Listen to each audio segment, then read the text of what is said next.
তো নমস্কার বন্ধুরা, আশা করি সবাই ভালো আছেন। তো বন্ধুরা, এখন যে ছবিটার বিষয়ে কথা বলবো সেটা হয়তো সম্ভবত 2025 সালের সব থেকে বড় বাজেটের সিনেমা হতে চলেছে। ছবির নাম হচ্ছে দেবী চৌধুরানী। তো দেবী চৌধুরানী এই ছবিটা কিন্তু এবছরে আসার কথা ছিল, বাট কিছু টেকনিক্যাল প্রবলেম বা কিছু সমস্যার কারণে ছবিটা এবছরে রিলিজ হচ্ছে না। এবং সম্ভবত এই ছবিটা কিন্তু 2025-এর মে মাসে আসতে চলেছে। 2025-এর মে মাসে আসতে চলেছে। এবার দেখুন, এখানে একটা পোস্টার তারা ড্রপ করেছে, সেখানে আমরা শ্রাবন্তী এবং প্রসূতিদের লোকটাই স্পেশালি দেখতে পাচ্ছি, এবং পেছনে কিছু ব্রিটিশ পতাকা রয়েছে এবং কিছু কিছু ব্রিটিশ মানুষজন আসছে ঘোড়ায় চড়ে, সেই জিনিসটা আমরা দেখতে পাচ্ছি। এবং যদি পোস্টারটা নিয়ে আমাকে আলোচনা করতে হবে যে পোস্টারটা কেমন লেগেছে, দেখুন এক কথায় আমি বলবো পোস্টারটা যেটা দেখাতে চেয়েছে, যেটা প্রমিস করেছে একটা দেবী চৌধুরানী সিনেমা থেকে আমরা যেটা জানতে পারি বা যেটা আমাদের কাছে এক্সপেকটেশন থাকতে পারে যে জিনিসটা এরকম হতে পারে, তো সেই হিসাবে কিন্তু এই পোস্টারটা পুরো ফুলফিল ম্যাচ করেছে। ব্যাপক লেগেছে পোস্টারটা ব্যাপক লেগেছে। কারণ এখানে প্রসেনজিতের ক্যারেক্টারটা ভৈরব ঠাকুর কিছু এরকম টাইপের নাম হতে চলেছে, আমি ঠিক জানি না। তবে সত্যি কথা প্রসেনজিতের লুক, তার গেট আপ, তার তাকানো ব্যাপক ছিল। এবং প্রসেনজিৎ একটা বড় সড়ো কামব্যাক করতে চলেছে এই দেবী চৌধুরানী ছবি দিয়ে, এটা দিয়ে বলাই যায়। এবং সত্য কথা বলতে এর আগে যতগুলো প্রসেনজিতের লুক আমাদের দেখতে পেয়েছিলাম দেবী চৌধুরানী, সেটা বেশ ভালো লেগেছিল।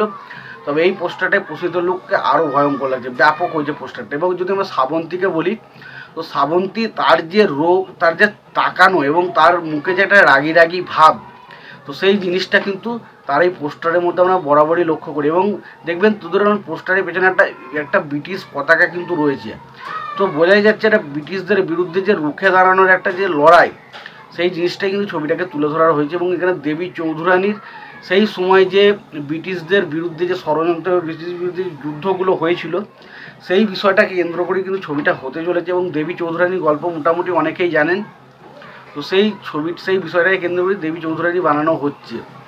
তো দেখা যাক ছবিটা কেমন হয়। এবং সত্যি কথা বলতে গেলে আপাতত যত পোস্টার এসছে ছবি নিয়ে, সেগুলো কিন্তু বেশ ভালো। এবার ছবিটার পেছনে বেশ বড় বড় টাকা ঢালা হয়েছে এবং বলা হচ্ছে ছবিটার যে অ্যাকশন সিনগুলো বা যে সমস্ত দৃশ্যগুলো বেশ, তার পেছনে কিন্তু বেশ ভালো টাকা খরচা করা হয়েছে এবং ছবিটাকে বেশ ভালোভাবে বানানোর চেষ্টা করা হয়েছে।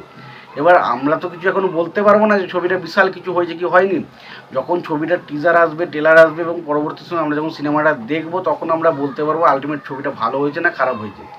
বাট এখন যদি পোস্টারটা নিয়ে আমাকে যদি আলোচনা করতে বলেন, আমি বলবো পোস্টারটা বেশ ইমপ্রেসিভ হয়েছে, খুব ভালো। এবং এই পোস্টারটা সত্যি কথা বলছি আমাদের মধ্যে একটা এক্সাইটমেন্ট জাগাতে পারে।